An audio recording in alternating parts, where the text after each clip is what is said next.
ರಾಜೇಶ ಅವನ್ನ ಕರಿ ಅವನ್ನ ಆಯ್ತು ದುಡ್ಡು ಗಿಡ್ಡು ಇಸ್ಕೊಂಡು ಆ ಕಡೆ ಸರಿಯಾಗ್ಯಾನ. ಮಸ್ತಾನೆ ಇಲ್ವಾ ಇಲ್ಲಿ ನಮ್ ಗೌಡ ಕರೆಯಕತ್ತಾನ. ಹಾ ಯಪ್ಪ ಬಂದೆ ಬಂದೆ ಬಂದೆ ಬಂದೆ ಅಲ್ಲಿ ಗೌಡ ಕರೆಕತ್ತನ ಹೋಗಂಬ ಇದಿಲ್ಲಿಡು. ಏನಪ್ಪ ಮಸ್ತಾನ ಏನ್ ಮಗಳ ಡಿ ಸಿ ಆಗೋಣ ಏನ್ ರೊಕ್ಕ ಪತ್ರ ಏನ್ ಆದ ಇಲ್ಲ ಕೊಟ್ಟಿದ್ ಸಾಲದ್ ಏನ್ ಲೆಕ್ಕ ಅದು? ಕೊಡ್ತಂದಣಿ ಕೊಡತ್ನಪ್ಪ ಮೆಟ್ಟಿಗೆ ಹೋಗಿ ಕೊಡ್ತೀನಿ. ಗೌಡ ಅದ್ರ ಮೇಲೆ ಡಿ ಸಿ ಎಲ್ಲಿ ಆಯ್ತು ಗೌಡ? ನೀನ್ ಕೇಳ್ದಂಗೆಲ್ಲ ರೊಕ್ಕ ಕೊಟ್ಟಿದ್ದೆ ಅದಕ್ಕೆ ಅದ್ರ ಮೇಲೆ ಡಿ ಸಿ ಹೇಳ. ಹೌದು ಮತ್ತೆ ಏ ನೆನಪಿಲ್ಲ. ಅಲ್ಲ ಓಯಪ್ಪ ನೀ ಕೊಟ್ಟ ರೊಕ್ಕದಿಂದ ನನ್ನ ಮಗಳು ಡಿ ಸಿ ಆಗಿಲ್ಲ. ನನ್ನ ಮಗಳು ಡಿ ಸಿ ಆಶೀರ್ವಾದ ಮಾಡೋದು ಗುರುನೇ ಬೇರೆನಾ. ಹೌದಾ? ಹಾ ಆಯ್ ನಮ್ ಗೌಡನಿಗಿನ ಗುರು ಯಾರು ಬಿಡಪ್ಪ. ನೋಡಿಲ್ಲ ಏನಪ್ಪ ನೀವು? ನೋಡಿಲ್ಲ ನಮ್ ನನ್ನ ಮಗಳು ಡಿ ಸಿ ಕಾರಣ ಅಲ್ಲಿ ಅನ್ನಲ್ಲ ಆತ ಮಹಾನ್ ವ್ಯಕ್ತಿ.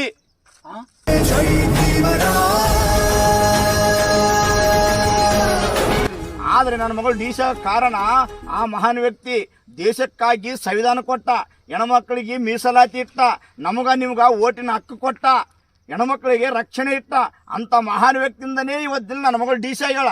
ನನ್ನ ಮಗಳಂತವ್ರು 100 ಮಂದಿ IPS IAS ಮಾಡಿ ಜೀವನ ಮಾಡಕತ್ತಾರ. ನಿಮ್ ಋಣ ನಾ ತೀರಿಸ್ತಪ್ಪ ಗೌಡ. ಆಯ್ತಪ್ಪ ನನಗೂ ಇದು ತಿಳಿಸಿದಿ.